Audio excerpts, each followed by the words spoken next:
everybody that this is going to be a technical talk. So I hope that the expectation is not that this will be a general introduction to string field theory. Okay, so I'll begin. Chairs here. Yeah, these chairs can be occupied. 2 chairs at least.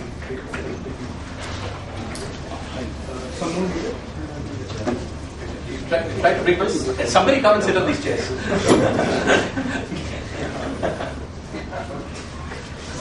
Okay, so here is a plan of the talk. Okay, so I'll start with a long introduction because string field theory is not something that we normally do. Okay, and you might ask why string field theory. So I'll start with a long introduction of why we want to do string field theory. Then I'll give a brief review of Zonic string field theory.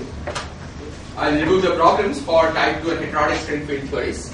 These are problems for which it had not been formulated so far. And the resolution. Okay, and it's basically based on these papers. So let me begin by reviewing the conventional approach to compute string amplitudes.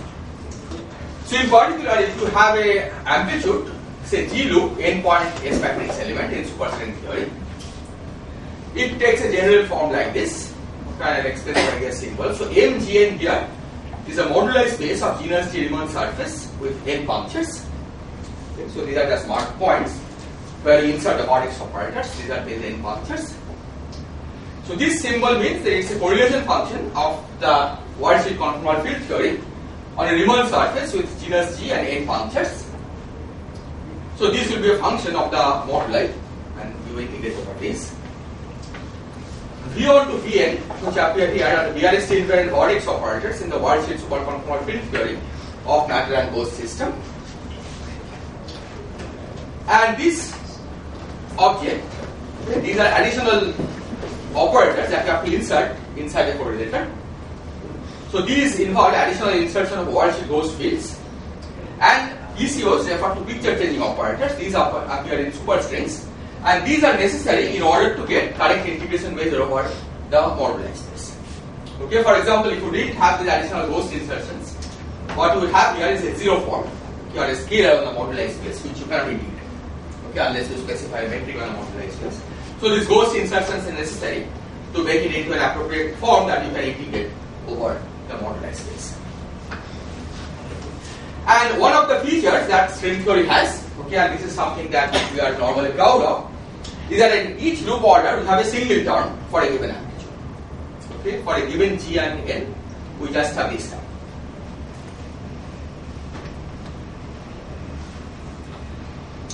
Now, string field theory is supposed to be a field theory which produces the same on-shell amplitudes. But here, it's a field theory, so you have to draw Feynman diagram. So at each loop order, an amplitude receives contribution from many Feynman diagrams. And if you translate that to the previous language of the previous slide, okay, if you want to see what those formulae, how the contribution to these Feynman diagrams compare with what we have here, what one finds is that each diagram represents integration over a subspace of MGN. And after you sum over all Feynman diagrams, we reproduce integration over the full moduli space. So in some sense, it looks like string field theory is going backwards. Okay, we took pride in the fact that we had only one term in every loop order. Okay, now we are breaking it up into many terms at a given loop order. So the natural question I would ask is why would you want to do this? So the initial motivation for string field theory was that they could provide possible non-perturbative formulation of string theory. But this is not the motivation that we will be focusing on. Okay, in fact, it may or may not happen. But what I'll focus on is a more practical motivation. And it is that in order to have full control over the divergences in superstring perturbation theory, okay, I'll try to argue that we really need string field theory. Okay, and I'll explain in what sense we need this.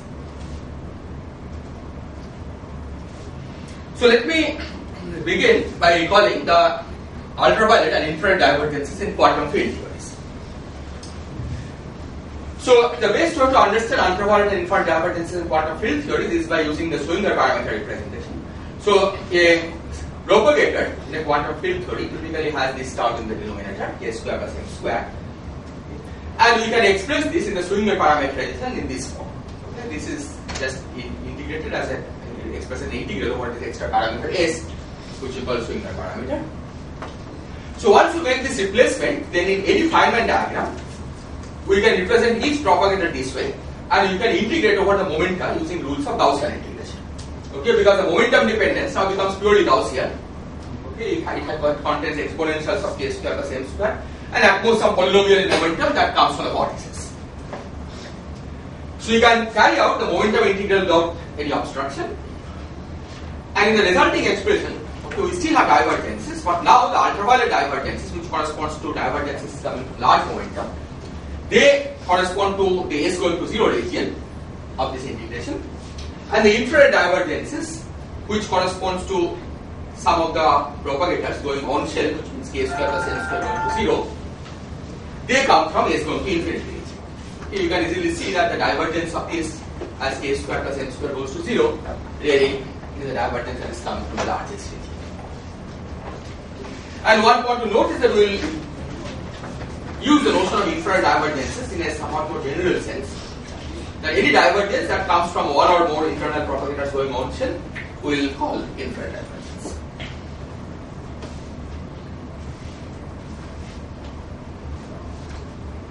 Now, in the Polyakov amplitude, okay, the integral over the moduli space that I wrote down in the first slide, there are divergences, and the divergences there come from regions of the moduli space where the Riemann surface degenerates. And in the crude description, you can identify S of field theory as the length of a cycle on the world sheet. Okay, but this is somewhat crude because on the world sheet, of course, you have a conformal invariance. But in this crude description, we may identify UV divergence as the limit, as the divergences that which come from limits where the length of a cycle goes to 0, and IR divergences correspond to length of a cycle going to infinity. But due to conformal invariance, only the ratios of cycle lengths are physical parameters of the moduli space. Okay, the overall length of the cycle doesn't really matter. And in both cases, if some cycle has 0 length, okay, then that means the ratios of cycle lengths go to infinity or 0. And similarly, if some cycle length has infinite length, again the ratio of cycle lengths go to 0 or infinity. So UV and IR regions are the same. Okay, we cannot really distinguish in a string contribution in the Polyakov path integral the UV region from the IR region. Okay, the same degenerate point you can think of as length of a cycle going to 0, in which case it will be UV, or length of a cycle going to infinity, in which case it will be IR. So for this reason, it is normally stated that string theory has no UV divergence but only IR divergence. Okay, but you could have stated it also the other way, right? No IR divergence and only UV divergence. Okay, so why do we state it this way? We state it this way because there is an implicit understanding that IR divergences are in some sense better. And they are better, of course, in quantum field theory, because in quantum field theories, IR divergences have physical origin and they disappear once we ask the right question. So if we want to argue that string theory is free from divergences, then we have to show that the IR divergences in string theory also disappear exactly the same way that they disappear in quantum field theory. And what I will try to argue is that this requires off-shell continuation or something like a string field theory which goes beyond Polyakov formulation. Okay, and I will give various examples as to show why this is necessary. So you're saying that without doing this, you actually cannot cure the infrared divergence in the Polyakov formulation. Yeah. Cannot do it. That's right. Yes, exactly. And I will give some specific examples. Yes. So of course I should wait, but it's a bit puzzling because usually, as you say, IR divergences disappear when you ask the right physical questions, and that doesn't require you to go off-shell. You ask it in a. The point is, it will require you to go beyond Polyakov. Yes. We'll see. I think in the next 2 slides it will become clear, right? What exactly this means. Okay. So example 1, okay, is the example of mass renormalization. So let's consider a following diagram in 5 loops. Okay, suppose you have a diagram, 5-man diagram like this. This is a contribution to 4-point scattering. K here refers to momentum. Okay, A is just the level of this internal line. So now, if you naively K, okay, so M here I'll call the P-level mass of the field phi. So naive initial condition is K square plus M square equal to 0. Right? You will set K so that K square plus M square equal to 0. But you see that if you set K square plus M square equal to 0, then this propagator here we have K square plus M square inverse, right? And this diverges at K square equal to minus M square. So the naive initial condition, which is K square plus M square equal to 0, doesn't work. Okay, it gives you divergent contribution in this amplitude. Okay, now in quantum field theory, of course, you know how to repair it. Okay, and I'm going to come back to that in a few minutes. But this is what we'll get naively. And this divergence, okay, arises in string theory from degenerate Riemann surfaces.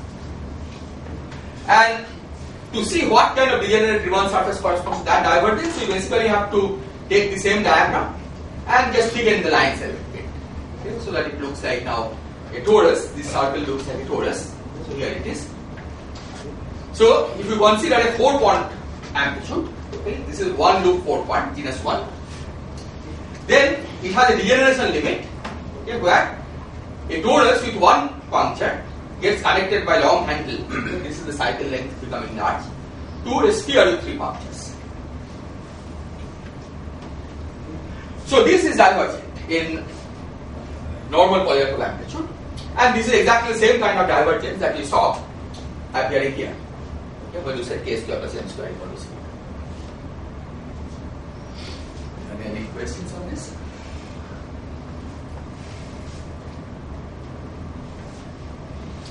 Now in quantum field theory, of course, we know. I have a 9 questions. Yes.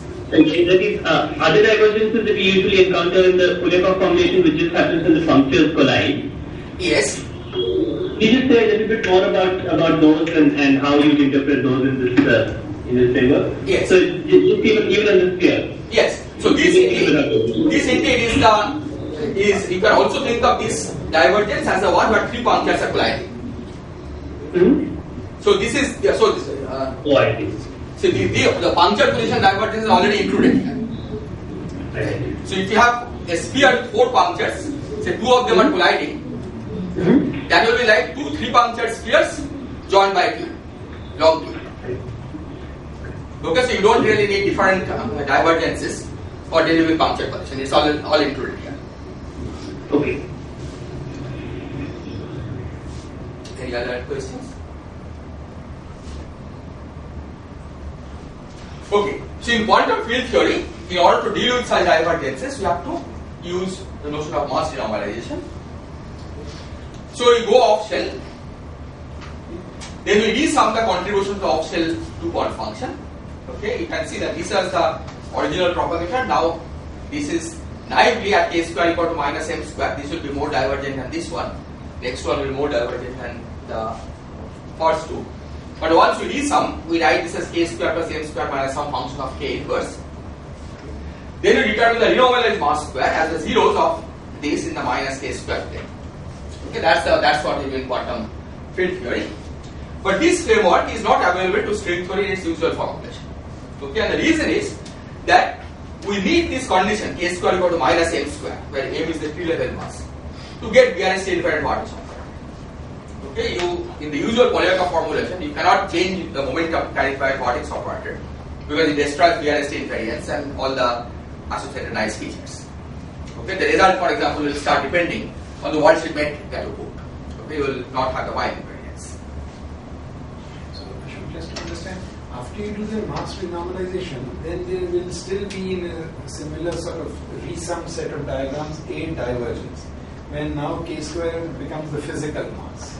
Yes. But that is okay, that is a allowed... In the S matrix that will go ahead because the LSD formulation says that you have to multiply by the K square plus M, the physical mass square inverse, right? Okay. Or K square plus the physical mass square and then take the limit. So then in S square it will go ahead. So that's why the first propagator is not a problem, right? Because if you didn't have this part, right, then this is perfectly okay because you truncate it. Right? It's the intermediate ones which are the problem. What I'm saying is, when you resum everything, that intermediate one would also have the final resum propagator would have a Single pole, but a single pole. Right. That will get removed because you are in the LSD formulation you are supposed to multiply by the inverse propagator, right? So what is normally in Polyakov formulation, if you are doing P-level Polyakov, right, then this you will just have 1 over k square plus m square, right? And that will be removed. In fact, in Polyakov amplitude, it's automatically removed because you don't have a 1 over k square plus m square. Right? Yeah. So it's directly LSD Correct. at the tree level. Okay. The problem comes when you have these additional divergences.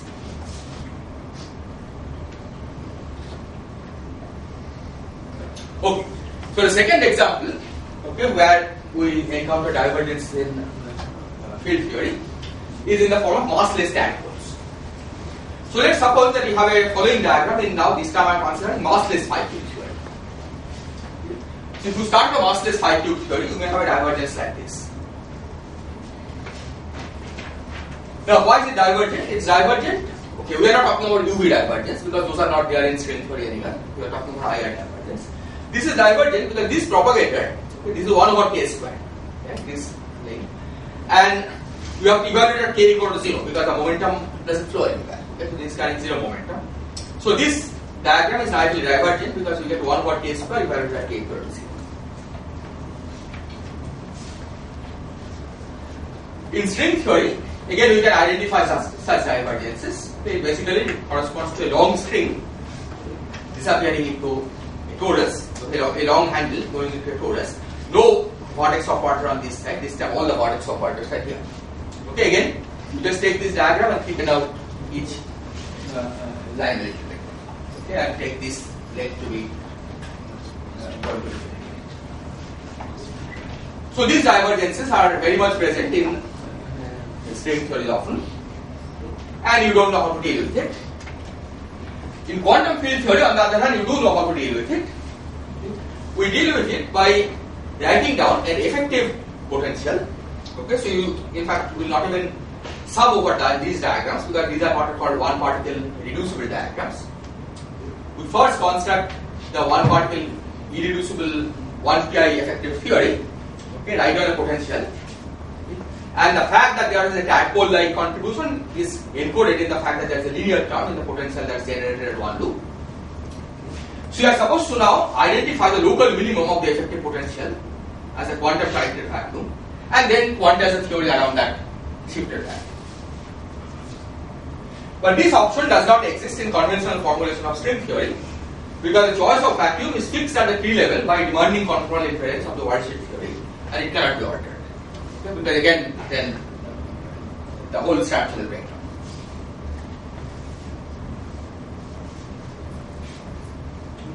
And then there are other examples, right, which involves infrared divergence in loops.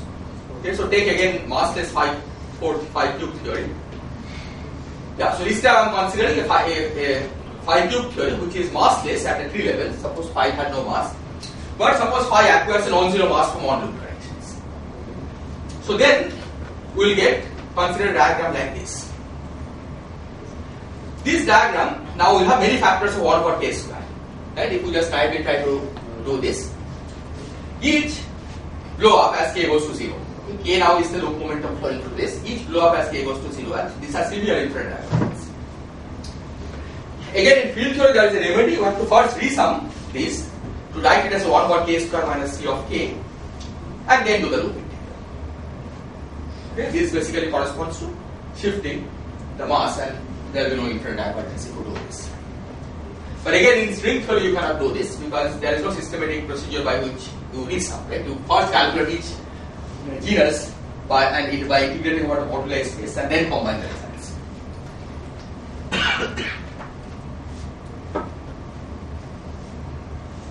Okay, so this is what I have said here. String theory has similar divergences, but the corresponding remedy doesn't exist there.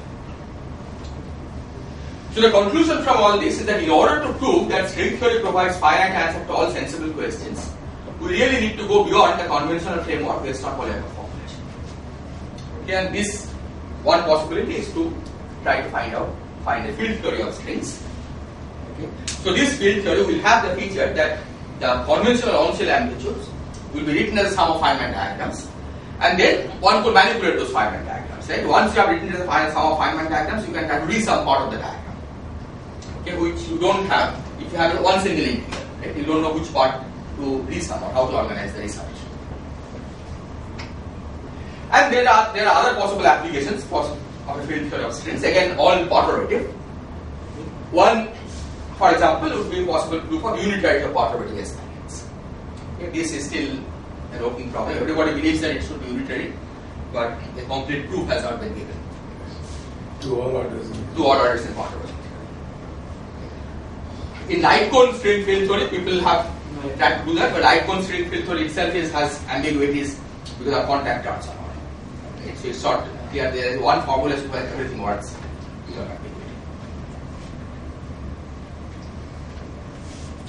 And then cancellation of IR divergence of the other kinds, okay, which really requires sum over soft emissions, right? The kind of IR divergence that we encounter in quantum electrodynamics, for example. So these are the possible reasons why we might need a field theory of strings. So now I'll give a brief review of bosonic string field theory. Okay, then describe what the problems are in superstring and heterotic strings, and then try to show how this happens. Ashok, sir. Yes. In your last few papers, you dealt with several of these problems without using string field. Yes. So could we just stay with that? What advantage will we get? Yeah. So those, the kind of problems that we dealt with, right, are the ones which could be dealt with in terms of one ply effective action. Okay. For example, we dealt with problems of this kind. That dipoles and mass renormalization, these are divergences which come, well, these are not tree diagrams, but these are, if you use one pi vortex, then these are divergences that appear in tree diagrams. Right? And you dealt with this problem basically by constructing a one pi amplitude or one pi effective field theory, and then showing that you could solve the divergences that way. But for example, if you want to deal with these problems, this is not a problem with that you can deal with just one pi diagram. Right? These are happening inside a loops. Right? So for dealing with these problems, we really need string field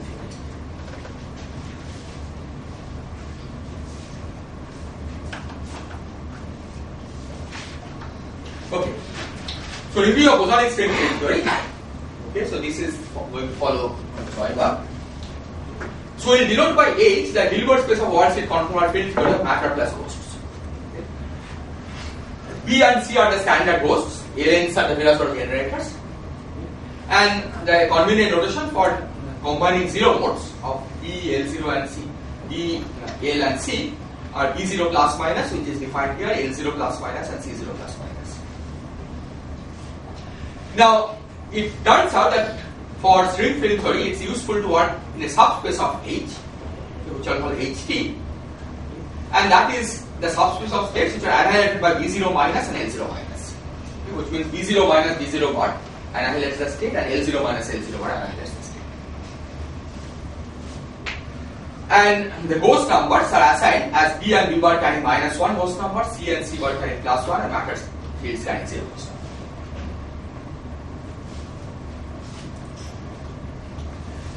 So in this language, the string field, which are denoted by psi, is taken to be an arbitrary element of HT of ghost number 2. Now, normally a field, we think of this as a classical object, a function of space and time coordinates, right? So in what sense is this a field? To see in what sense this is a field, what we have to do is to choose a basis. So if IR is the basis of HT, and we expand I as a linear combination of these basis states, then the coefficients of the linear combination are the dynamical variables of the field. So these are the ones which I call fields. You still don't see space and time, but that we see immediately if we recall that the sum over R will also include integration over momentum. Okay? And so what you see here, these phi R's are like the Fourier transforms of fields, okay, in the momentum space. Okay, and of course it has also an additional index, which are the oscillator levels, right, which run for infinite number of times. So it's really a collection of infinite number of fields that you are talking about. Okay, but all is encoded in by giving a state in this Hilbert space H. Ashok, let's see what HT was in this case. HT is an element of a subgroup subset of H, okay, which is annihilated by B0 minus and L0 minus. And minus is a linear combination. Yeah, B0 minus B0 bar and L0 minus L0 bar. And no other restrictions. No other restrictions. So in particular, you're not imposing that L0 is 1 or whatever is that marsh. No, nothing. Yeah, exactly. So no one. This is off-shell string.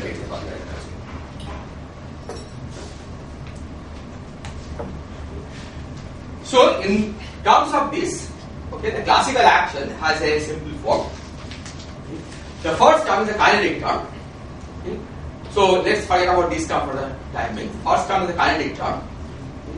And you can see that from this kinetic term, Q is a VLST charge. Okay, this is a world VLST charge.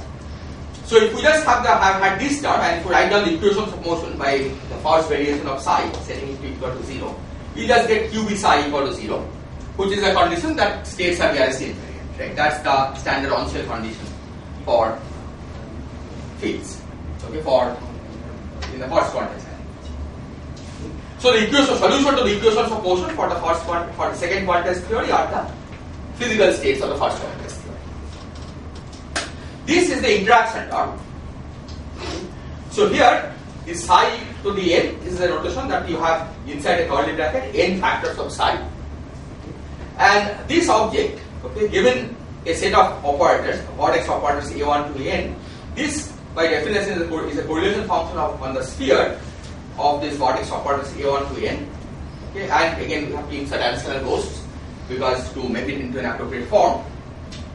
And we integrate this over a subspace of the moduli space of n punctured sphere. It's not the integration over the full subspace, full moduli space, it's the integration over a subspace of the moduli space. And these subspaces typically do not include any degenerate surfaces. Okay, these subspaces are perfectly finite. So there is no divergence in defining these correlation functions. Okay, this is the important point. So string field theory is perfectly finite. But these, so these were. Can you still see us, ICTS? Hello. I can't hear your side. You cannot hear us. Now can you hear? Yeah. Can you configure the camera back to the slide, please? No, I think Ashok is using the blackboard. No. No. Oh, okay. It's a little late. Yeah. Okay, yeah. I'm so sorry. So these non-trivial correlation functions are arising because of the higher interaction terms then? I'm just... Yeah. So the interaction terms, right, contain interactions at all orders.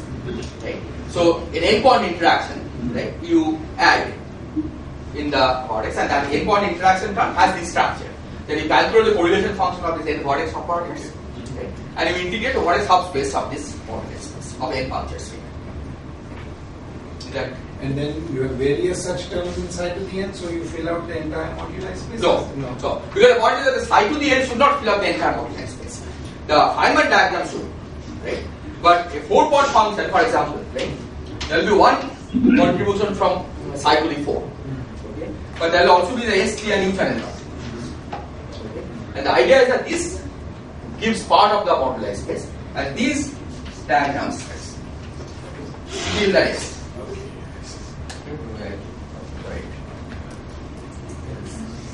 No, not I understand. So in part of the ST and U channel diagrams, right?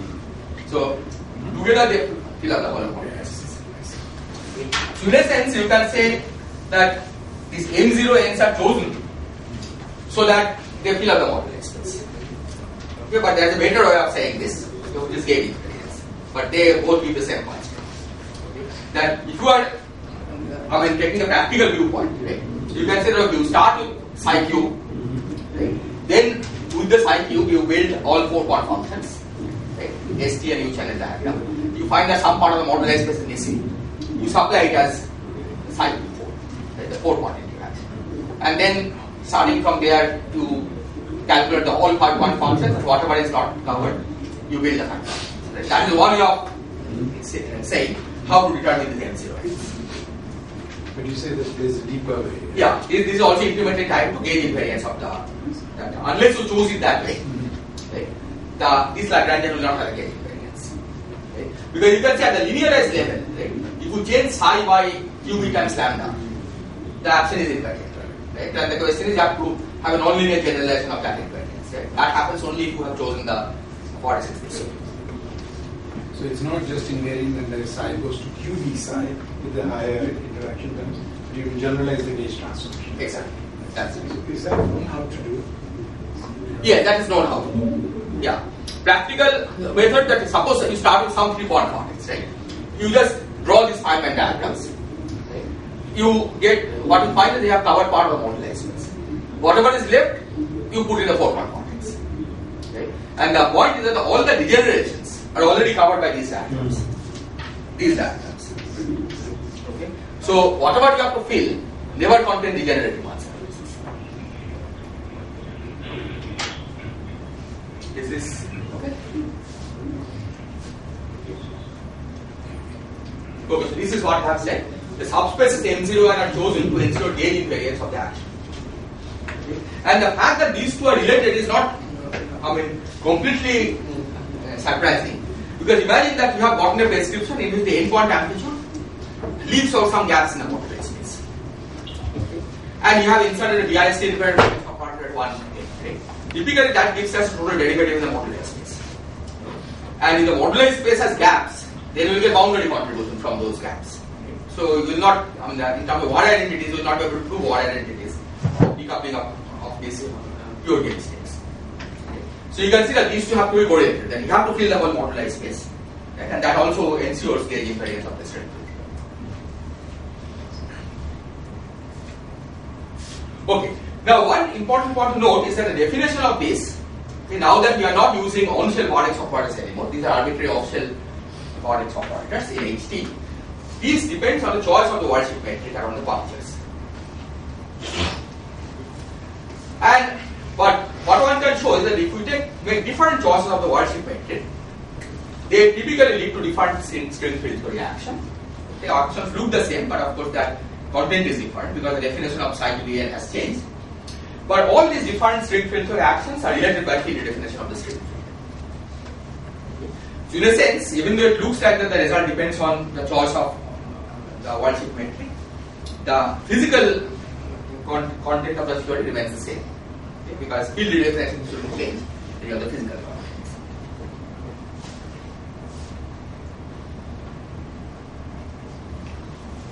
Okay, now I'll talk about gauge invariance and the equations of motion. So we define, given we have already defined that curly bracket, now we define a square bracket. The square bracket is not a number, but in turn is an element of the same Hilbert space. And it's defined by specifying its inner product with an arbitrary state in HT. And the C0 minus has to be inserted because otherwise the inner product between two states in HT will vanish. Okay, the C0 minus is needed because HT contains states which are annulled by B0 minus. So two such states will have no inner product unless you are inside a C0 minus. So the definition of this square bracket is that its inner product with any state A0 is given by this curly bracket. So given this, we can derive the equations of motion associated with the previous action. Okay, it's straightforward, just standard variational principle. Raise psi a little bit and see, set the first order term to 0. This is what we get for the equation of motion. And what one can show is that the action that we wrote down has a gauge invariance, okay, where this lambda is a gauge transformation parameter. This is an arbitrary state in HT, this time of host number 1. Or maybe I wrote, but I probably didn't mention that psi has to have host number 2. Okay, HT can contain all host number, but the string field is a state of host number 2. And the gauge transformation parameter lambda is an arbitrary state in HT, this time of host number 1. Okay, otherwise this doesn't make sense, right? QB has host number 1. So in a certain long wavelength limit, this would reduce to the Engel's gauge transformation. That's right, after some field definition. Exactly. So this is linearized Young-Mills gauge. This reduces straightforward to linearized Young-Mills gauge transformation. Here, we have to identify what the low energy fields are in terms of these fields. Right? but that can be done systematically. Right? It could be a derivative expansion. Each derivative order you can work out what possible field relations you have. That relates the Young-Mills, low energy Young-Mills fields to these straight fields. And identity times C0 bar is called course number 2 in your conventions. I mean the tachyon vertex operator. Yes, that's right. Yeah, in fact, C1 bar. Because the state, the SL2 or independent vacuum is not the lowest energy state. The lowest energy is C1 bar. Yeah, so that's equal to IK dot x will be the tachyon. Any other questions?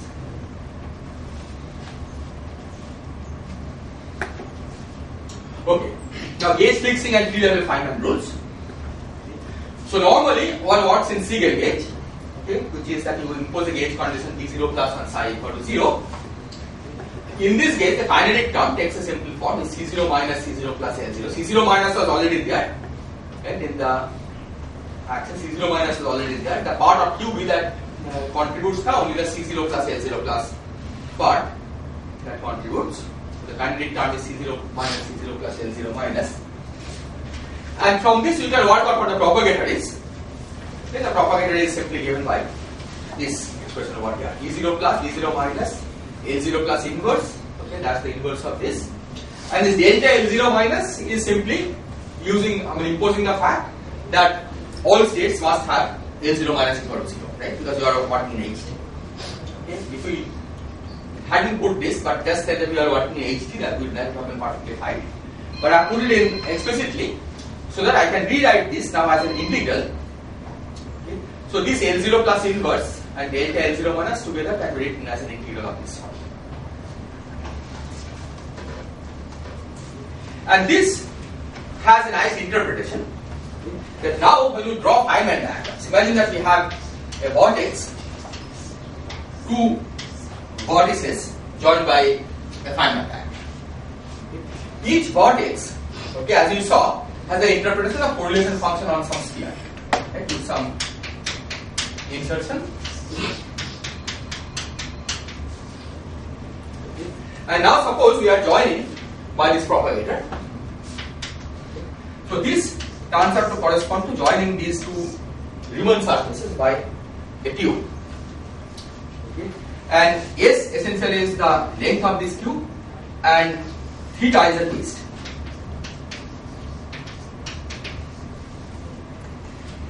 Okay. You can also think of this in terms of Daumen fixture. Okay, you introduce the local coordinates Z and W around the two punctures which are being glued. Okay, these are his punctures which are being glued, and you identify Z and W by e to the minus x plus r. Okay, this is the standard procedure by which you glue two Riemann surfaces to make a single Riemann surface. Okay. So this way, each Feynman diagram can be given a Riemann surface interpretation. Okay, you take each Feynman diagram involves some Riemann surface integrated over part of the modular expression. You glue them together, you get two more integrals, okay, from S and theta, and that generates a Riemann surface of the on the sphere but high number of functions. And as I have already said, sum of all Feynman diagrams gives the current amplitude covering the full modular space. These are the stratosphere and a tree. The loop amplitudes are more tricky because now the ghosts become important. Okay, you have to introduce ghosts, and in fact this process never stops because we need infinite number of ghosts, because we create ghosts at the first level. Okay, then that ghost action has its own gauge invariant, so you need ghosts at the second level. Okay, from there you need ghosts at the next level and so on. So how does it do it? The nth order in the loop expansion, you have to add. No, even at one loop you have to add all of them. All of them. Right? Which is actually not a surprise. If you think of it, if you look at a torus diagram, right, and you cut it, right, what propagates on the torus are states of all ghost number. Okay, because you get a full ghost determinant, right? Even at one loop, you need a full ghost determinant. So what propagates is of all ghost number. Okay, but it turns out that those ghosts are these ghosts. Okay, these are ghosts of the second quantized theory. Right? You basically have gauge invariance like delta psi equal to QB lambda. Let's look at the linear element, right?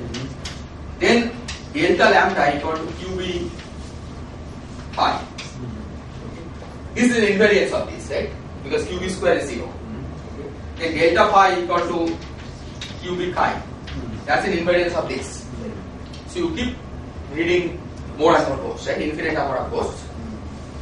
Okay, alternating, commuting and anti-commuting. And the final result actually is quite neat. It turns out that the final result is that you have to include inside states in HT of arbitrary ghost number. Okay, you simply relax the condition that we have to restrict to ghost number 2. Okay, the physical sector is still coming from ghost number 2, but otherwise you just include all ghost numbers. And the natural framework for this, okay, is what is called the Bartholomew-Minkowski formalism.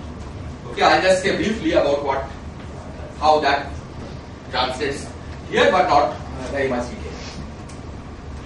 So, in practical terms, you do the Feynman diagram calculations where your external states have ghost number whatever 2, but then in the loops you just allow All ghost number, exactly.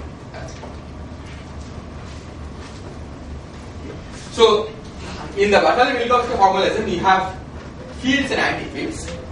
Okay, so every field. Okay, so fields are the original fields and all the ghosts that you get, right? Then lambda corresponds to a set of ghosts, then phi corresponds to another set of ghosts, chi corresponds to another set of ghosts, and so on. These are the analogs of the C ghost, what we normally call C ghost in, say, a wordsheet formulation. And then for each of these, you introduce anti-fields. Okay, that's UV formulation, which are, so they are taken to be states of ghost number 3 or higher. Okay, we can see that if you start from here, lambda has ghost number 1, right? Phi has ghost number 0, chi has ghost number -1, and so on. So this goes down. And the anti-fields that we introduce, which are the analogs of V ghost, will have ghost number 3 and higher. And there is symplectic pairing between the fields and anti-fields via the inner product that I have already introduced. Okay, and in fact, it's easy to see that ghost number less than or equal to 2 states are paired with ghost number larger than or equal to 3 states under this inner product. Because total ghost number has to add up to 6.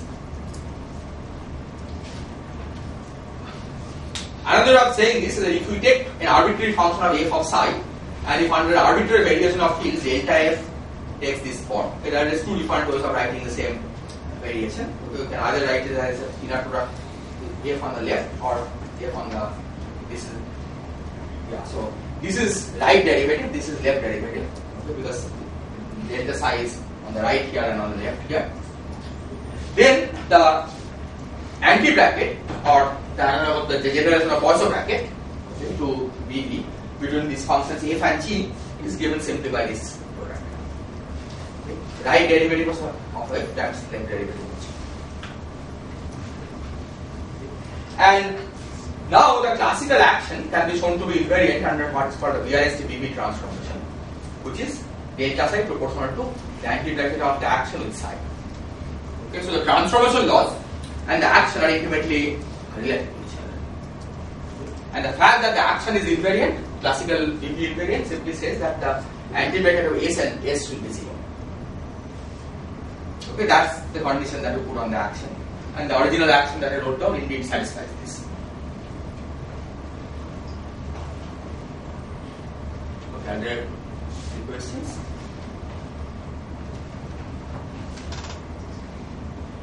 Okay, so gauge fixing involves picking a Lagrangian submanifold of this symplectic manifold and then carrying out path integral weighted by p minus s.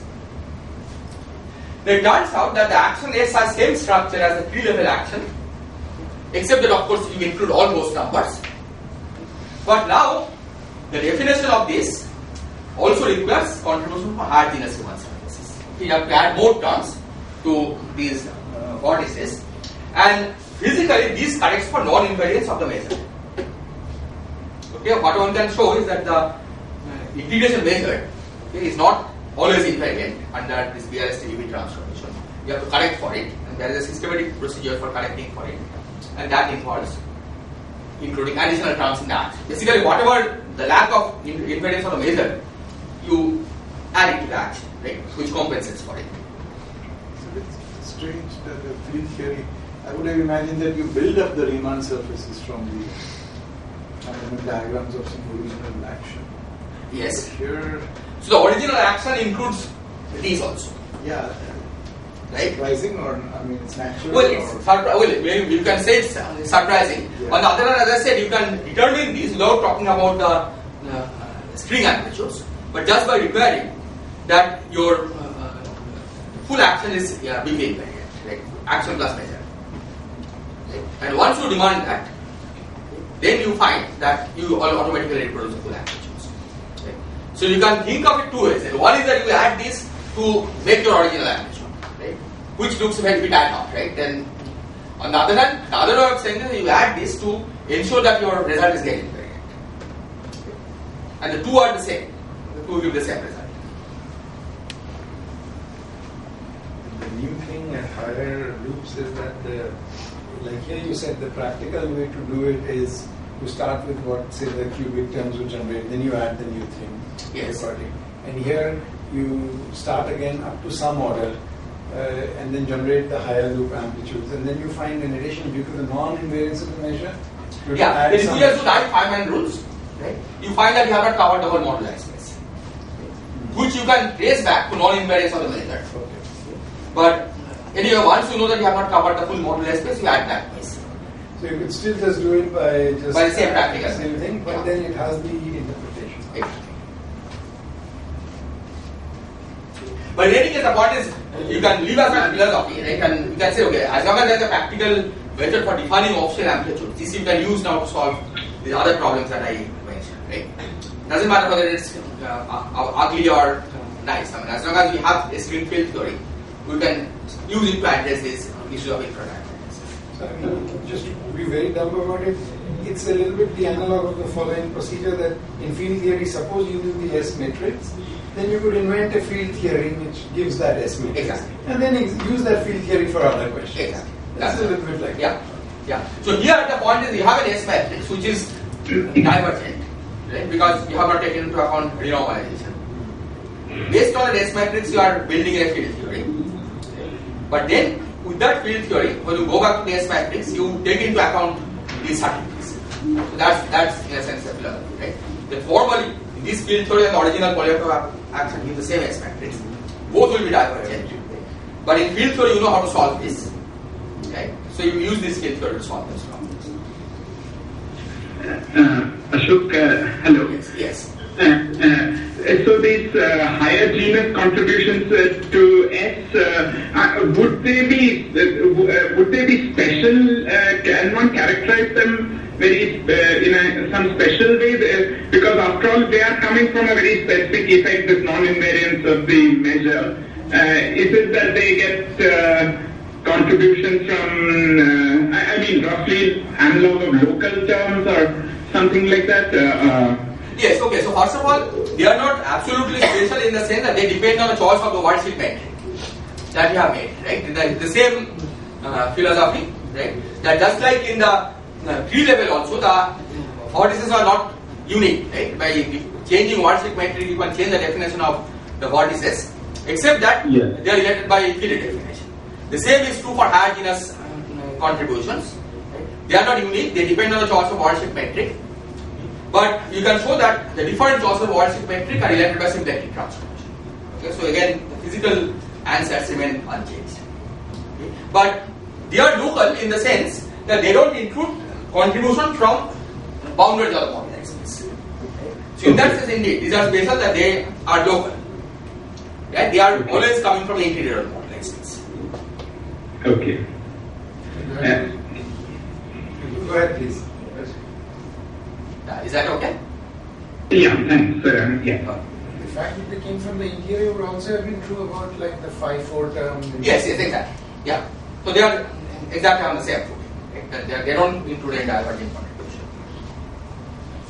So this has a feature that all infrared divergences are made manifest because they come from long topologies, right? And those are explicitly visible. And then you can use the field theory techniques to deal with it. Okay, so now let me go to heterogeneous and type 2 strings. Okay, what are the difficulties? So we'll focus on heterogeneous strings because type 2 will basically be more of the same. Okay, basically you just double what I am doing both on the holomorphic and anti-holomorphic side. So now the worldsheet theory has commuting superconformal ghosts. Okay, these are in addition to PC, B bar, C bar. These are for beta gamma ghosts. And for practical computation, one bosonizes this beta gamma system. So you bosonize beta as del xi to the minus phi and gamma as eta e to the phi. Here xi and eta are fermionic fields, phi is scalar. Okay. But e to the plus minus phi is again fermionic. Okay, and hence that makes beta and gamma bosons. So you assign those numbers to gamma as 1, okay, because gamma is on the same footing as C and C bar. Beta is on the same footing as B and B bar, so beta has minus 1. And you translate that to the xi eta phi system by saying that eta and xi have those numbers 1 and minus 1, phi has those numbers 0. But now we also have another important conserved quantity called picture number. This picture number in fact arises after bosonization. Okay. Eta and gamma have 0 picture number. All the standard fields B, C, B bar, C bar, matter fields have 0 picture number. But once we have bosonized, then we have an additional charge, which is the phi charge. So e to the q phi carry picture number q, and to compensate for this, okay, we have to assign xi a picture number 1 and eta as picture number minus 1. Okay, that you can see that beta and gamma have picture number 0 by these rules.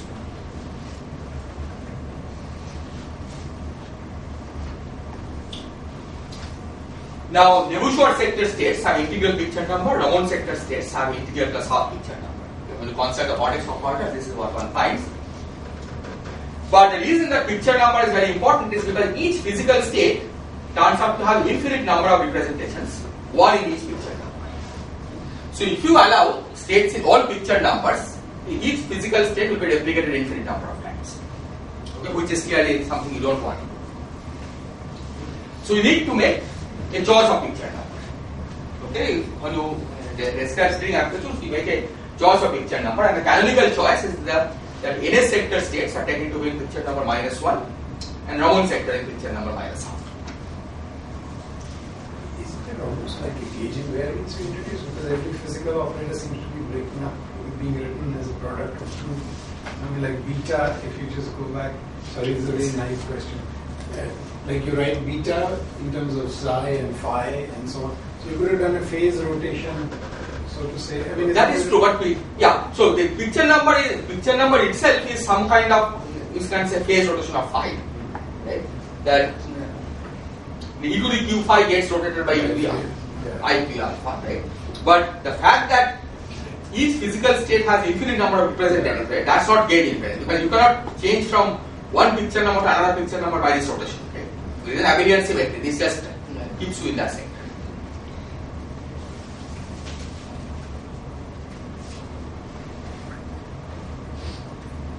Okay. Another information about picture number is that if we are calculating a Zener G and amplitude on a Zener G Riemann surface, then you need a total picture number 2g minus 2 to get a non-zero correlation. And this means that if you just do a naive correlation function, okay, of these vortex operators that I wrote down, you'll get zero answer most of the time. Okay, because you will not just add up, the picture numbers will not add up to 2g minus 2. As you get a non-zero correlation function, okay, we have to insert what are called picture changing operators, which are defined here. This is the anti-commutator of QB with xi. QB of course doesn't carry any picture number. Xi carries picture number 1. So this x of z, which is called a picture changing operator, carries picture number 1. So for example, suppose you have a genus G amplitude with n Nebuchadnezzar sector vortex operators in the minus 1 picture. Then these vortex operators will contribute total picture number minus n. Okay? We need 2g minus 2 total picture number. So you have to insert 2g minus 2 plus n factors of x at different points on this Riemann surface to get a sensible answer. And then had you chosen to work in another picture? Then the number of picture changing operators will change. I see. But the total picture number would stay the same? Yes. And so the fact that you need total 2g minus 2, this is a property of the correlation function of the Riemann surface. Right? That doesn't care about what vortex operator is inside. You have to make sure total picture number adds up to 2g minus 2. So if you replace one of the NS sector vortex operator by 0 picture number, then you just reduce this by 1.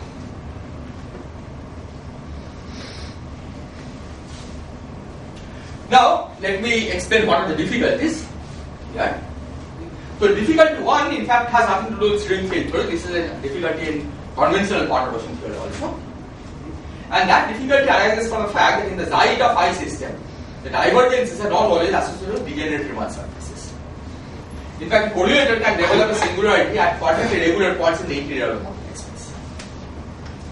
And that happens because this system is not limited. Okay. Another way of saying this is that because beta and gamma are bosonic, if beta and gamma develop a zero mode, then they are zero mode integrals, right? It's not a bosonic integral over infinity. So that gives you infinity.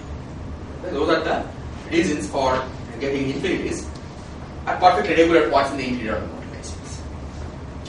So these are called spurious poles, and they do have physical origin. In fact, one can show that the existence of these spurious poles basically reflect bad choice of gauge for the worldsheet quantification.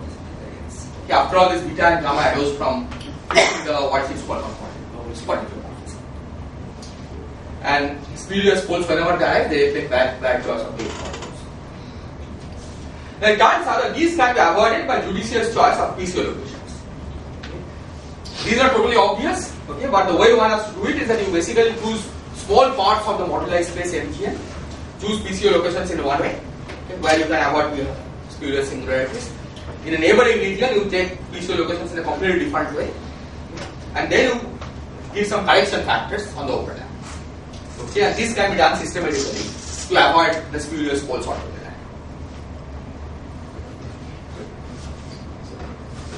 Sorry, from what you said, there is a bad choice of gauge.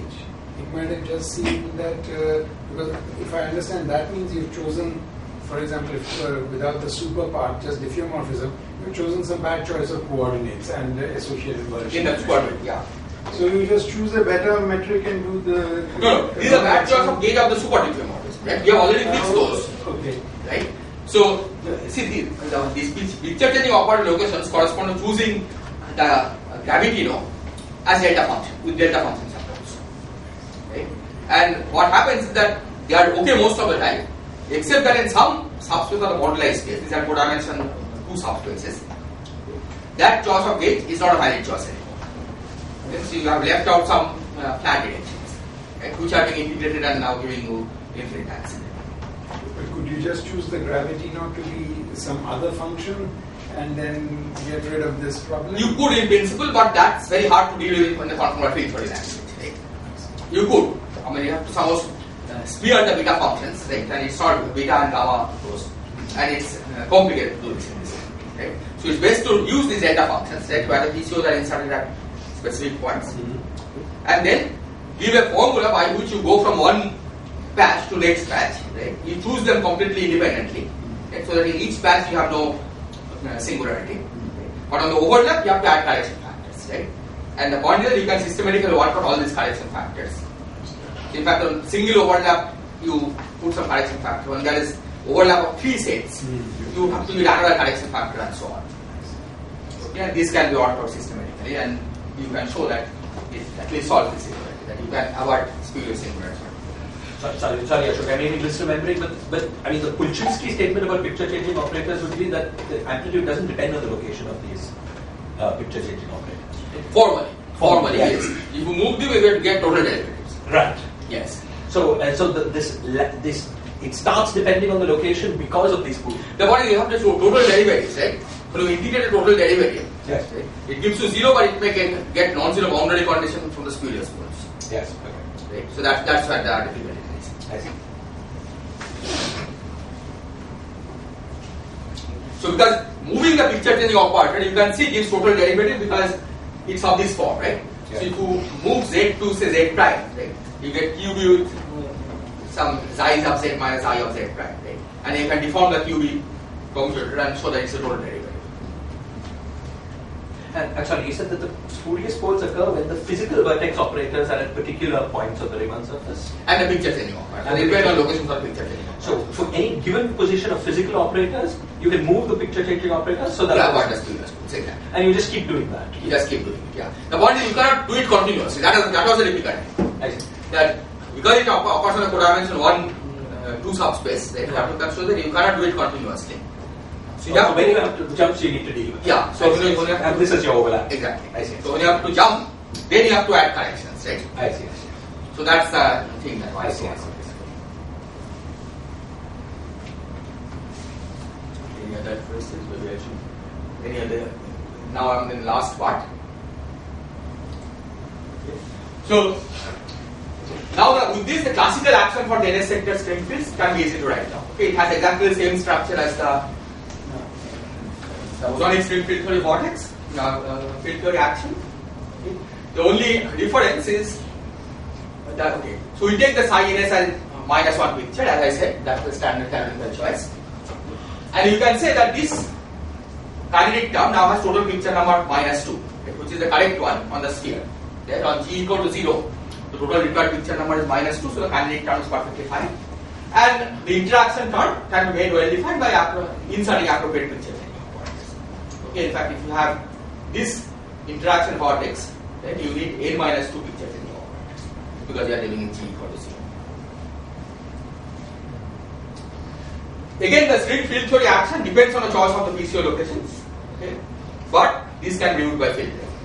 Okay, the same story that happened for choice of metric, worship metric, it also goes over to choice of picture tenure of vortex. Okay, so nothing physical depends on the choice of picture. And then, sorry,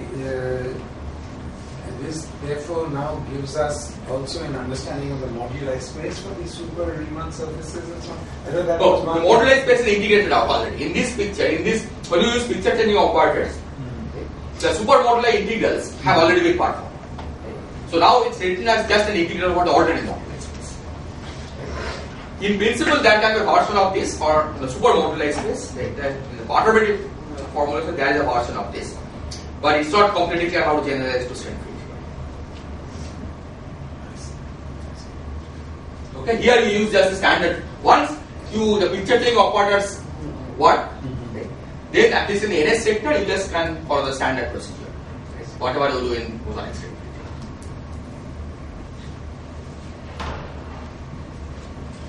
The difficulty is in the Ramond sector. Okay, in the Ramond sector, difficulty is in the most basic part of the action, that is kinetic term. Okay, without even talk about interactions. And the problem is that the psi r, the Ramond part of the field, carries integer plus half picture. And hence it's impossible to have a picture number -2 out of the two psi-rs. Right? You can have two minus halves, okay, which will be -1, or two -3 halves, which will be -3. Okay, well, you cannot have picture number -2. Now this seems to be a trivial problem, but many attempts have been made and none with complete success. And there is in fact a reason for it, okay, Robo theorem, which goes as follows. It says that if we could construct a covariant field theory for type 2 strings, then by taking low energy limit, we will get an action for type 2 supergravity. In particular, we would get a low energy action for type 2 supergravity. But you know that this is impossible. Right? We have the cell dual 5-form field for which you cannot write down an action. So conclusion is that there should not be a straightforward formulation of string field theory for superstrings. Okay, and this is, in fact, anytime somebody formulates a field theory of superstrings, right, or claims to formulate, the first question is asked. Right? Is it clear you can't find an action for 2B supergravity if you include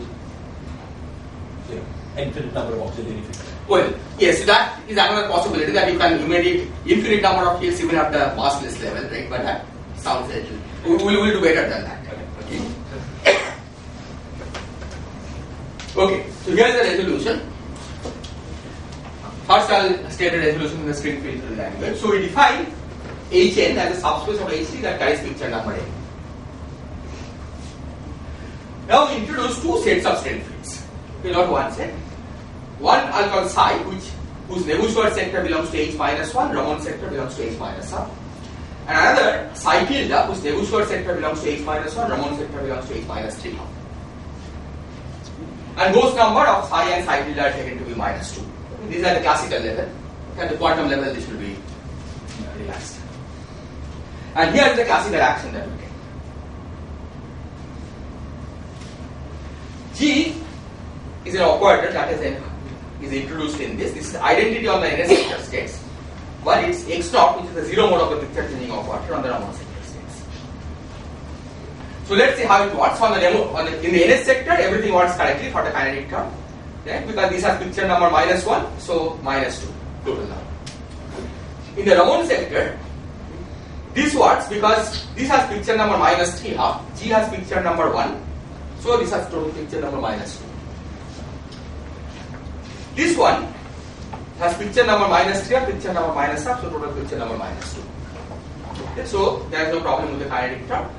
Interaction terms, you basically have to insert appropriate number of picture changing operators to make sure that the total picture number is right. Now one might have asked that why not just start with this? Take psi tilde to be in the -3 picture and use this, right? Why couldn't you have done that? The problem, this is something that people have tried long time ago. And the problem with this is that this equation, when you look at the equation of motion, you get Q with G psi tilde equal to 0.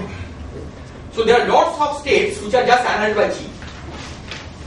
Those will also be solutions to the equation of motion, right? Those will be appearing as physical states, okay, which have nothing to do with the BIST invariant states that you are familiar with, which are the physical models of particles. Okay, and that's the reason why you cannot just work with this. Okay, but you will see that this is something that you can work with. So sorry, Ashok, just what exactly is the relation between psi and psi theta? Totally independent. Totally independent. Yes. Shouldn't they be? Shouldn't one be related to another in some way? No. As a string field theory, that's totally independent. You take two independent string field configurations and evaluate this. Exactly. This is that. So the equation of motion will be there. Yeah, we'll see what the equation of motion has. Any other question? So here are the equations of motion. Okay. This is for psi tilde, this is for psi. And you can also combine these two to get an equation of motion for psi only. So I think basically you take G times this and add it to this, you get this. So what have we done? We have doubled the number of degrees of freedom. But you can see that psi tilde does not appear in the interaction. Okay, it appears purely quadratic. So it describes a free field. So if you look at the S matrix, psi tilde totally decouples from the S matrix. Okay. In terms of equation of motion, you can see that suppose you can interpret the equation of motion the following. Suppose you have first found a solution to this. This involves only psi. You put it back here. Now you look for solutions to psi tilde. Take any particular solution of this and then add to that an arbitrary BIST invariant state, you will get another solution.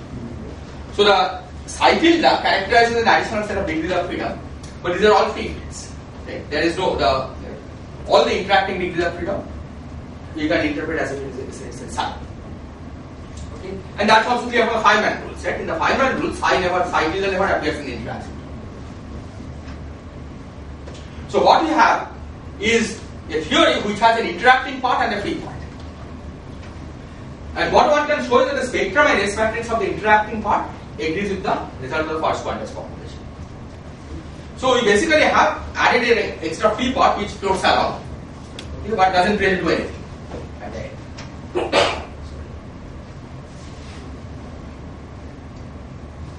Is this clear? And had you not you said this, but if you don't mind just going back to that action you wrote down, had you not added this, if you couldn't have done it without this psi tilde. Meaning, the point is, then if we just look at the classical equations, right, it would look like we have many more physical states than what we really should have. Yeah. Right? Because this psi tilde equal to 0 will be solution, but you can see from this. Volume. Sorry. Can you hear? Yeah. You can see from here that when the equations are written in this form, there is no solution of that kind.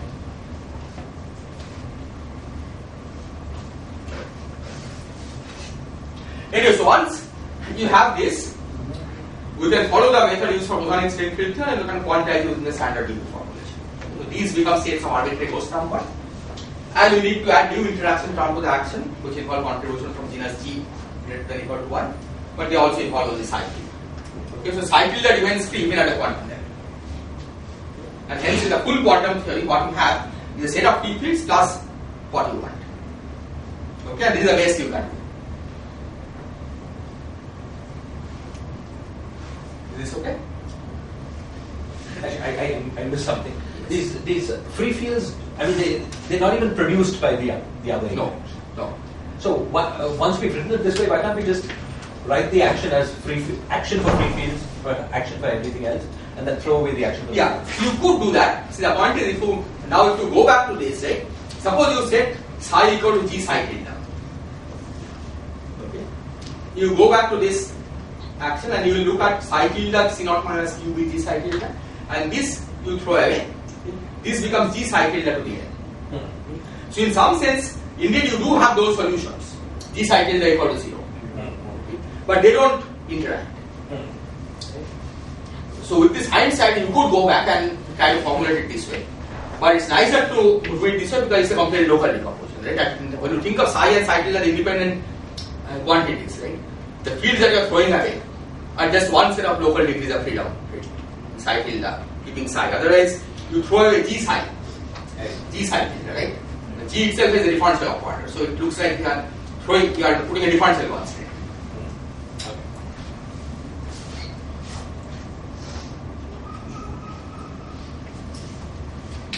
Okay, so basically you can see that interaction terms in the action receive contribution from regular regions of the moduli space and hence are free from divergences. This is what I have been telling. So all divergences here come from the internal psi propagator, and when that goes on shell, okay, and this can be treated exactly as a conventional field. Okay, so you have basically made all internal divergences manifest as if it's in a quantum field. Okay, and so the treatment will now be exactly the same as in quantum field. So finally one can ask what happened to the logo theorem, right? So the conception, if this is true, this implies that you can write down a covariant action for self-dual phi form in D equal to 10 by adding extra free fields. Okay, so you can ask how does this work? Okay, and here is how it works. So what do we do? Okay, if you just translate what we did to this language, we introduce a 4-form field A, okay, which is a standard thing that we normally do. But on top of that, we introduce an independent 5-form self-dual field F. Okay, F is not related to A to begin with. F is an independent field, and on an independent field, you can put a self-duality constant. Right? Well, that's algebraic. Okay, in fact, if you take F to be a bispinner, it automatically will be self-dual. And now consider the following action. Okay. So I don't want to have only free action, so I have added this interaction term. C here is BOH F3. Okay, B is the NSNS2 form field and F3 is RR3 form field strength. Okay, this is what will introduce interaction for this field here. Okay, and we will just see how this works. So here is the action again. Sorry, what was C? C was B. C was this composite object. was this composite? BOH. Sorry, okay. Right? Because you want ultimately that coupling. Otherwise, if you just include this, you will say, okay, you have to quantize a free field by adding extra free fields, right? So what is the big deal about that? So I have tried to show that you can actually also introduce interactions. Okay. And nevertheless, you have one set of fields which is free, right? And there is a set of interacting fields.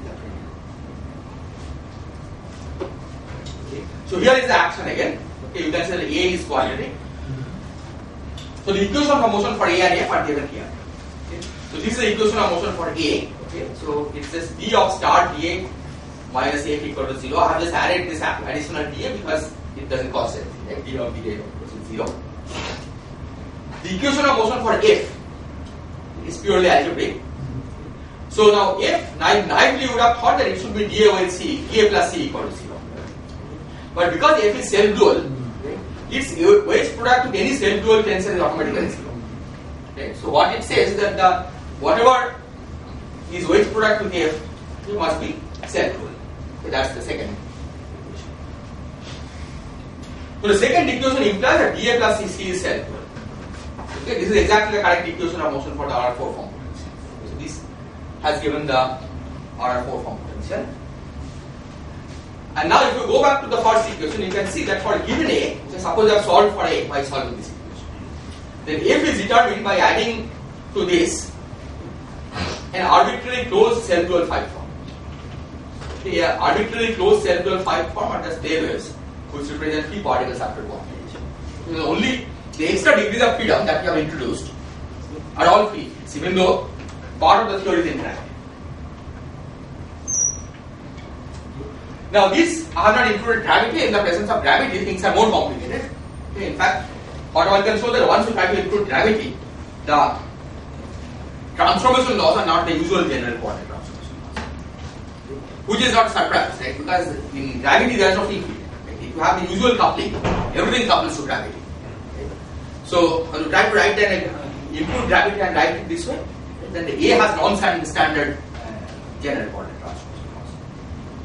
Okay, nevertheless, the whole thing is free. Okay, that one half of the fields are free. So this is the way you go around the world. Okay, that you add to it a free field. Okay, and for whatever you want to do, right, just making sense of perturbation theory, having a set of extra free fields is no hindrance, right? They just go around for a time. So does this give you a way of writing just an action for 2B theory that will be practically useful? Well, I don't know if it will be practically useful, but it is certainly give you a way to write an action for 2B theory. But as I said, once you include gravity, right, then probably you have to do it iteratively. I see. It will be Lorentz covariant, I see. right, but general covariance will not be manifest. I see. For instance, in ADS-CFT, it's sometimes useful to have an action Yes. to evaluate 3-point functions. For Yeah. instance. In old calculations, people got around that by using equations of motion. Yeah. And then So you can certainly do that. I mean, if you want to any given order in the metric, right, in H mu, you can certainly do that. You can expand around ADS background. Right? Okay, you write it as a G mu plus H mu, and you can follow this up. Sorry, one last. There was this guy called Sorokin who wrote down some sort of action for 2B theory down the road. Do you happen to know that? I think it had some many auxiliary fields. Yes. So it's totally different. I think it's different, but I have not really looked at that. Looked back at that. I also think that. Yeah, because most of the attempts that people made had a lot of auxiliary fields. Yeah. Here, the price you pay is that the full spectrum has extra states. Right? Because these are completely free, right? They don't even gravitate. Okay? They really play no role in at least in part of it. Okay, so this is more or less the end. So conclusion basically is that since in string field theory all IR divergences are made manifest as in conventional PFT, we should now be able to use conventional tools of perturbative PFT to remove these divergences. This is already done for divergences associated with mass motion and vacuum sheet, and in fact as Cyril said, that we don't really need the full power of string field theory. Right? I mean, we did it by using 1 pi portion of string field theory. Of course, we had in mind that what you get from standard bosonic string field theory, right? I mean, the 1 pi amplitude that you construct from bosonic string field theory has certain properties, and those are the properties we generalize. Okay? Now they will be automatically to build amplitudes from this string field theory. So here we got along because we require only the construction of 1 pi effective action. But with the full power of string theory, we should now be able to address other issues which involve divergences from loops. In particular, the proof of unitarity of the S matrix, right? Which are not exactly related to divergences, but singularities are imaginary part of the amplitude, right? Which are related to branch points and poles. Or cancellation of infinite divergences after summing over soft emissions. Right? This again deals with infinite divergences from loops. Okay? And we really need to have proper regulator and organization of the diagrams to see how the cancellation goes. So hopefully those problems now can be dealt with this formulation. And the ultimate goal here is to establish that perturbative string theory gives finite sensible answer to all physical questions. I'll stop there.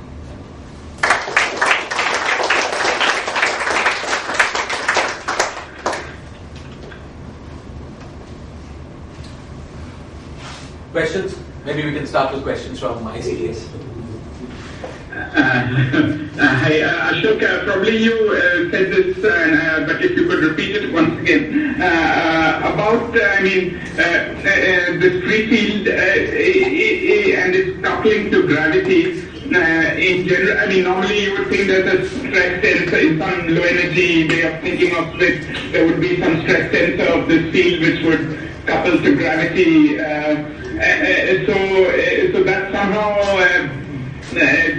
somehow bypassed. You said something about the differential of diffeomorphism invariance not being manifestly covariant. Can you just repeat that again? Yes, okay. So let me go back to the original action maybe. See, if you look at this action over here, I think I didn't write on the gauge equation, so let me write down the gauge transformations of this action.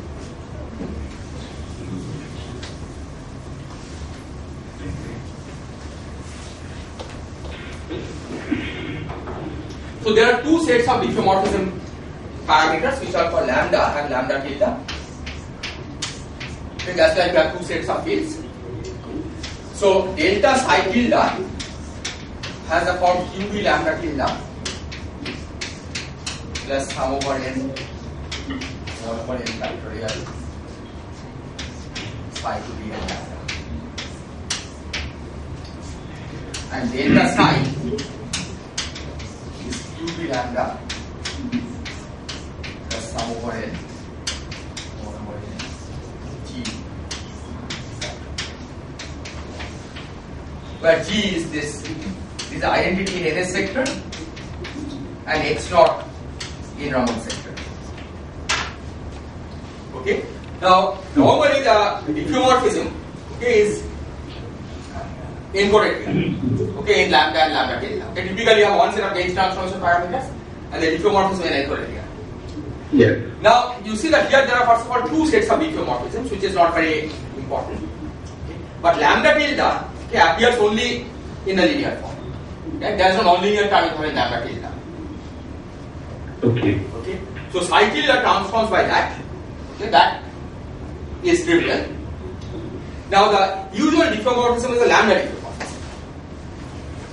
Okay, lambda also contains a diffeomorphism. Psi transforms in the standard way. Okay, this is what you normally have string field theory gauge transformation, and then you can you basically systematically construct the usual gauge transformation. But look at the transformation of psi tilde under the lambda. It involves psi, not psi tilde.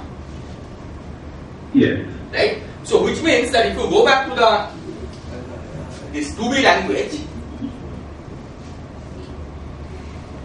in 2B language, the transformation of A under general coordinate transformation will not involve A but F. Okay. Right? Which is unusual from the point of view of diffeomorphism transformation. Right? Normally delta A should involve A and its derivatives.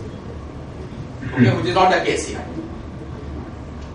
And that's the reason why you can get by having a standard free field. Right? Otherwise, if you have to make each derivative into covariant derivative, it will be impossible to have a free field, right? Yes. So in some sense, this has just ordinary derivative coupling in its kinetic term. Exactly. Yeah. So this star, the odd star that you have, this is with respect to the reference metric, which in this case is flat scale star metric. Right? All couplings will be here. I mean, see, F is the analog of psi. Okay? So F can take part in interactions. You can see already F with C is an interacting piece. Right? And all couplings to gravity will be through F. Okay. The term dA wedge F will also. These will not change. So these terms will never change. Right? Any correction that you want to add to this, okay, will all be through F with some other stuff, right? But not including it. More questions from ICTS?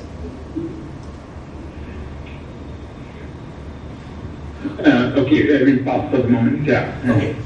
TI for questions.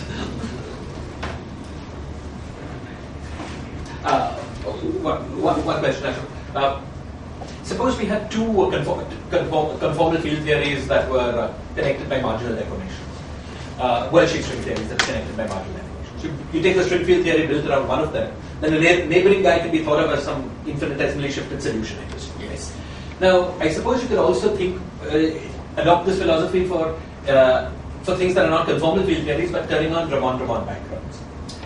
So, could this could taking your string field theory, then turning on the Ramon backgrounds, and then trying to work out the rules for perturbation theory around these backgrounds lead to effective rules for computing in Ramon backgrounds? I think it will, in the sense that Again, but this has to be perturbative. Right? The Ramon background, right, has to be treated perturbatively. Because these vortices are all constructed perturbatively. Right? So if you want a non-perturbative Ramon background, you have to do to all orders in the background field. Yes.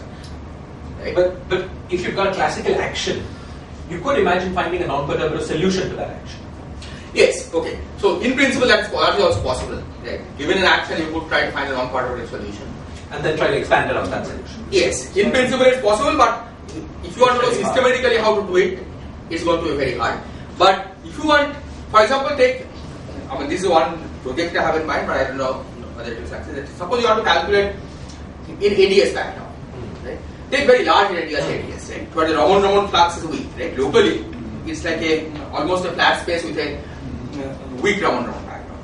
And the question is, could you have used these kinds of construction to do an expansion in parts of the Ramon background? That, I feel in principle should be possible. But you think that just finding the exact ADS5 plus S5 solution of type 2B theory, starting from flat space, that does not sound like a realistic project.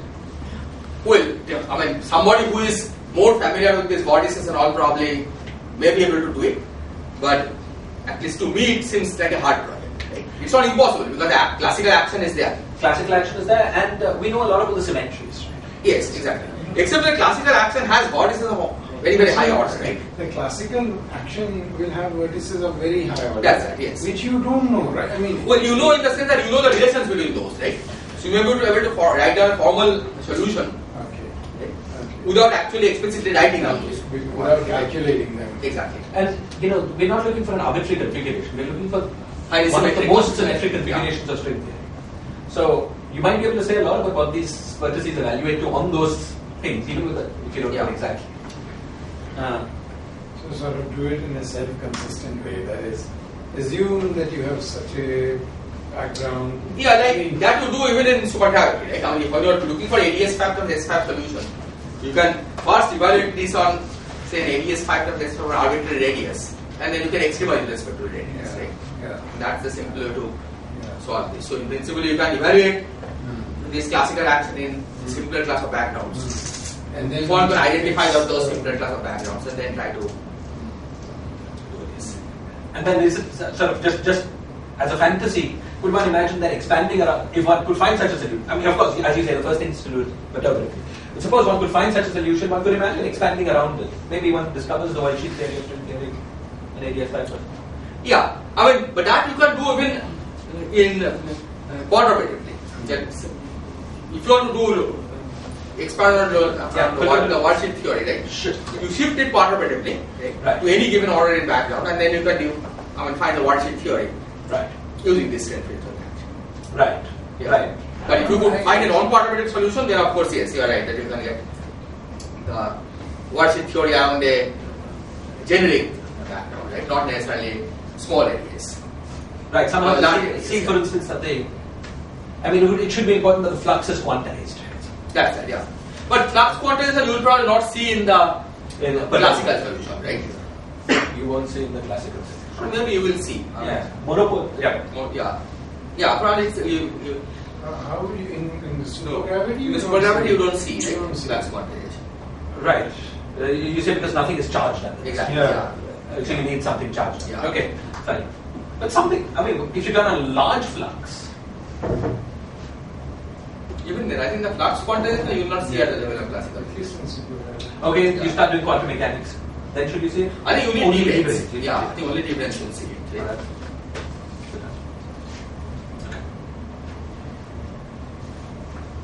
In terms of your motivations, I still want to understand better. So, for example, to show that you have no IR divergences, the analog of the QED, KLM, or whatever theorem.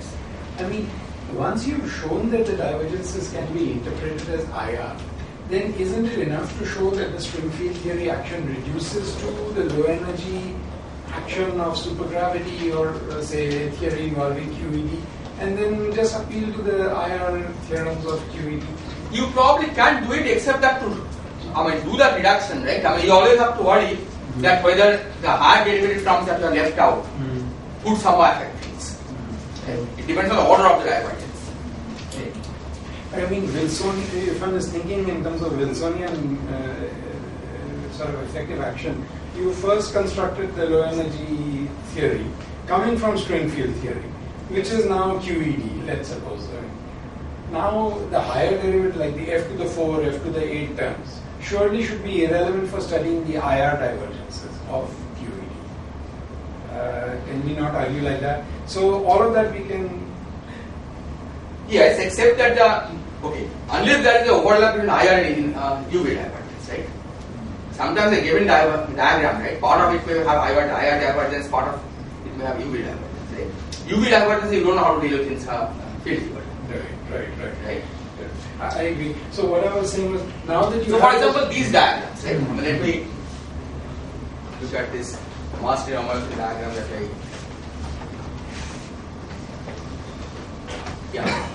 something like this. So where this thing gets renormalized. You may ask that isn't it possible to do this by first going to the low energy limit? But if you try to go to the low energy limit, then these blobs are infinite, right? Because these are UV divergences. It's only in string theory that these blobs are finite. So you really have overlapping IR and UV divergences, right? You cannot first go to low energy limit and then try to do these calculations. But it's probably the case that I haven't understood fully. But so let's say you have your string field theory nicely set up now. Maybe one can use it to show that all divergences are basically coming from the IR, suitably interpreted, that there is no, or is it the case that you have actually, you're saying you actually have mixed IR UV? This one certainly will have mixed IR. So you can't just think of it as, because say again. See, this is a mass renormalization sitting inside a loop, right? So if you try to calculate these integrals, right? This overall loop is IR divergent, but these are UV divergent, right? So if you try to do this calculation in the low energy theory, you will get infinity because the renormalized mass is infinity. Right? In field theory, of course, you add counter terms to remove those, but in string theory, you don't need to do any addition of counter terms, right?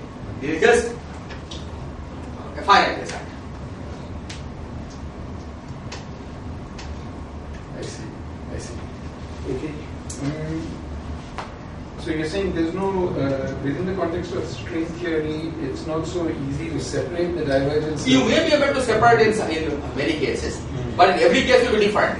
Right? I mean, you have to first identify what kind of divergences you have, then you separate out the UV, you do that first maybe, then you write down a low energy theory, and then you do this. It's much easier to just think of do the whole thing at once, right? Because there is no UV divergence in any case. Right? So you know that these will all be finite, right? So you have to basically resum these diagrams. Right?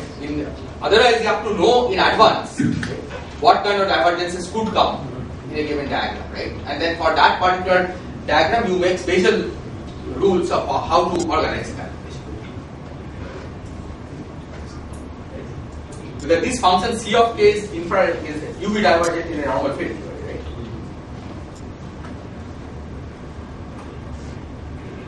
Hello. Yes. So one sort of triple the number of string fields and have two sets of decoupled fields. Is there a sort of a family of such string fields? Or yeah. See, the point is, if you want to multiply it, right, you can always add a p action to this. Right. No, but I mean, I wanted to know how, is there something canonical about this, is this choice? Could one have done something, this may be made perhaps the more minimal way of doing it, but is there something otherwise canonical about it? Probably not. I think this is, as I see it, this is a practical way of doing it. Right? There may be a different way of formulating it or a different version. But what will be important is to show that all such versions, if they exist, should be related by field redefinition. Within this version, you know that you can you have a lot of ambiguity, right? For example, the definition of these vortices depend on the choice of what is it metric, they depend on the choice of the picture changing operators. But all of those are field determinations of the string fields, and hence the physical questions shouldn't be affected by these. Now, yes? So isn't it more or less clear that you can always have other versions with extra fields floating around which may not be equivalent? Yeah, meaning you can always add field fields. Yeah, for example, yeah. Right? Yeah. But I think what Rajesh is asking is whether there is something canonical about this, or whether somebody else someday may come with another action, right, which also looks natural. Yeah, so I don't think that there is anything very canonical about it. It's just, I mean, as I see it, it's just one practical way that one could now proceed. I mean, so of course, if one reproduces the perturbative S matrix, that is one. I mean, that is of course one criterion. But non-perturbatively, do these? I mean, having this extra field presumably affects things like the action, like Shiraz was saying earlier. For something, the action is often important for more non-perturbative questions. So then the question arises whether is just reproducing the perturbative S matrix enough, or whether there are some additional criteria to be imposed. Yeah, see, my feeling is that because these fields are completely free, right, they don't even gravitate, that they probably don't affect anything, even non-perturbative physics. I mean, of course, one doesn't have a non-perturbative formulation based on this, but the best I can say is the following: that from this, starting from this, you can construct the 1-pi action, okay, which is the gauge invariant 1-pi action starting from the strain field theory. That 1-pi action also has a very similar structure. That there is a part which is a free field, okay, and then there are these vortices will be replaced by 1-pi vortices, okay, and then you are supposed to do only classical calculus with those fields. And even at that level, this field remains completely free. Now that 1-pi action, of course, is perturbative, okay, but one might imagine that any non-perturbative contribution to these interactions, to this action, will probably affect the interaction terms, but it may leave the structure unchanged. Okay, so in that case, even at a non-perturbative level, these fields will really remain completely decoupled.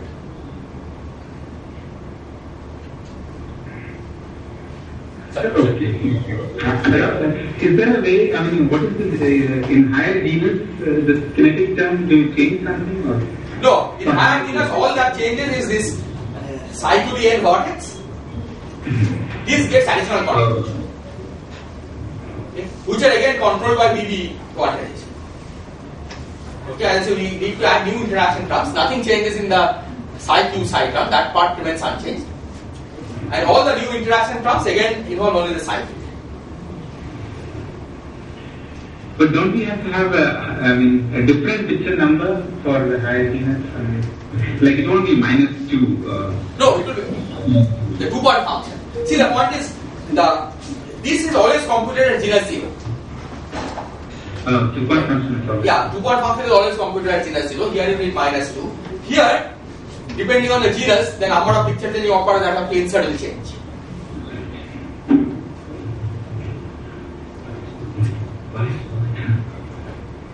Sorry, one more slightly vague question, Ashok. You started your talk by saying there was something really nice about the on-shell formulation of string theory. Packages many diagrams together into one.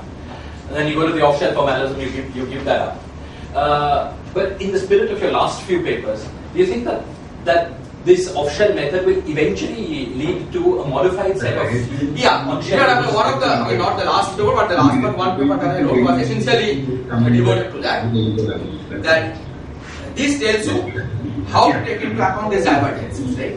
So basically, you can repackage the usual on-shell procedure using this formalism, and what you find. Right. Yeah, so what I said, you can reform, once you understand this, right? This is the string field theory, you have to start from here and compute S matrix. You can now go back to ask, how does it modify the S matrix prescription? Okay. And what you find that you can repackage it in the original S matrix prescription, okay, except that whenever you have divergences, like these divergences, tadpole divergences, for example, right? Or mass renormalization divergences. You have some precise prescription of subtracting of those divergences. And what about these mixed divergences you were talking about? These? Well, mixed divergences, okay, in the 1 PI, of course, you cannot do those, right? I mean, I wrote one paper with Rochi and Orno some time ago where he just gave some ad hoc prescription of how to do it, these mixed divergences. But now one can again go back to the string field theory and see if those ad hoc prescriptions can be derived from. So in the end, you could come up with a set of prescriptions for slightly modifying the rules of on-shell string theory. And then once you have these prescriptions, forget about the off-shell Except that these prescriptions are not always, I mean, you couldn't always guess it. I understand.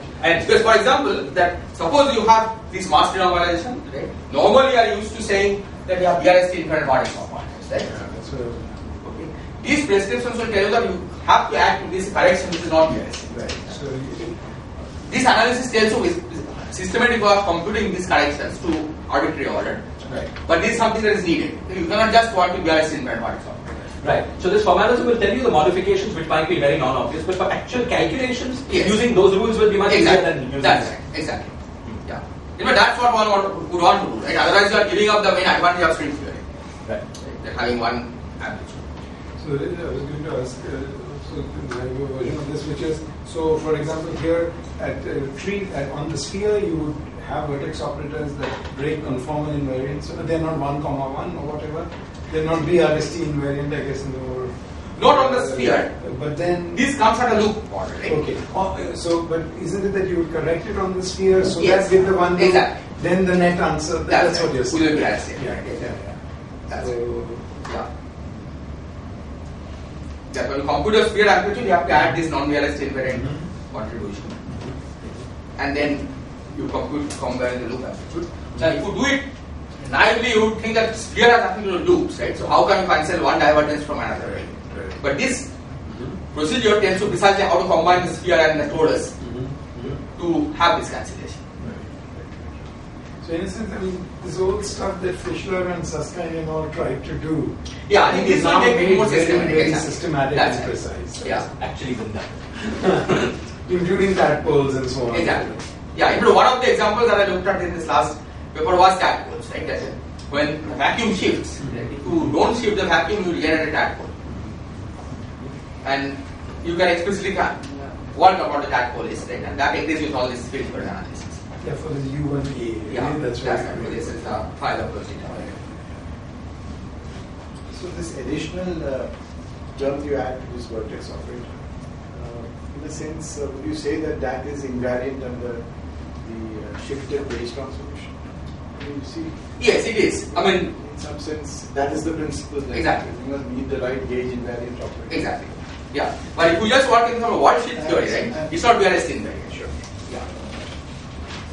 So if you use a field theory language, then it's clear, right? Because you are modifying the gauge transformation laws at loop order also, right? Because you are taking the measure is not manifestly invariant, right? So you have to add correction terms.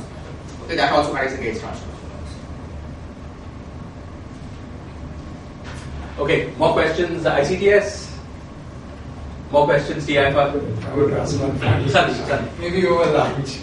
So, okay, this is great, but as you have emphasized, it's tied to the particular background you start with, as we all know. That's why worldsheet theory is tied to it. Is tied to a background. But okay, now you can incorporate tadpoles and so on in the systematic way. Do you have a hope that this might lead to some more background independent way of thinking about string field theory, which you could then use for finding new solid terms or whatever that field theory Yeah, is? see the point is this is background dependent, right? Yeah. The formulation. But this was in fact started even in the old days of botanic string theory. That to make, say, suppose you have a marginal for deformation, right? And you go from one background to another by marginal deformation, then you can relate the two by field redefinition again. Right? By field shifts. By field shifts, the redefinition includes shift as well as redefinition. Right? If you just shift the field, you will not get the same action.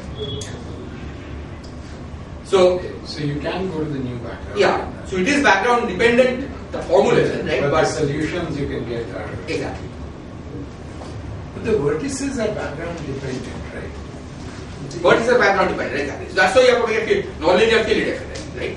To change this from one set of correlation functions to a different set of correlation functions.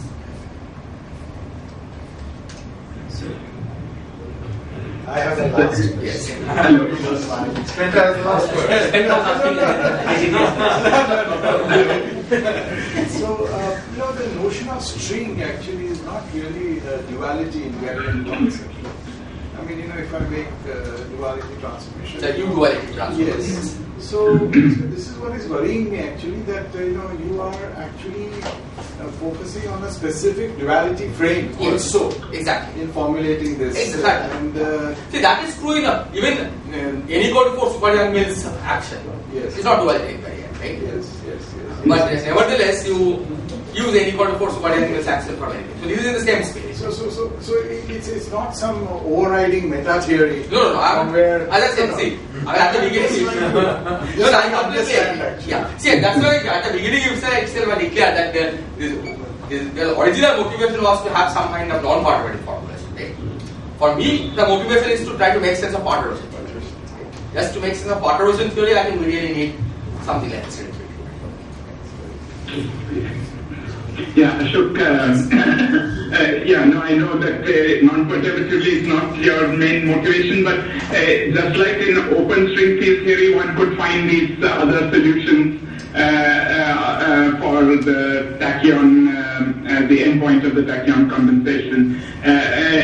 Do you think having this will help after all, d-branes are solitons in the type 2 theory. Do you think it's sort of feasible to expect solutions capturing these sort of objects, explicit solutions? Yeah, see, the point is the reason that it worked for open strings is still a surprise, right? Level truncation, for example, has no small parameter, but nevertheless it gave sensible results. Now, I cannot rule out that something like this may happen here, right? Somebody someday finds a systematic approximation scheme by which, even though there are these vortices, you have some systematic successive approximation scheme, so that in any given order you need only a finite number of the vortices and you get some solution. But unless somebody does it, I think it's very hard to say that it can be done. Okay, because the theory looks pretty complicated. In principle, there is no reason why you shouldn't be able to do it. Okay, but I don't really know of any practical way of doing it. People have tried level truncation and closed bosonic string theory. But as far as bosonic string theory is concerned, I don't think people have succeeded very much in going very far. See, the other point is at least in the case of open strings, we knew what we were looking for, so that helped. So maybe in superstrings, at least, as you say, that we know there are d-brane solutions, right? So maybe you can try to first look for solutions of that type. Okay, and that may help.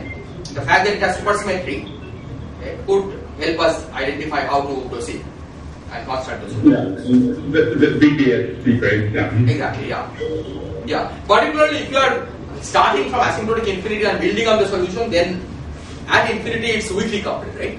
So there the solution should have a perturbative construction. The question would be whether one can get anything more than what we can get in supergravity by quantum branes.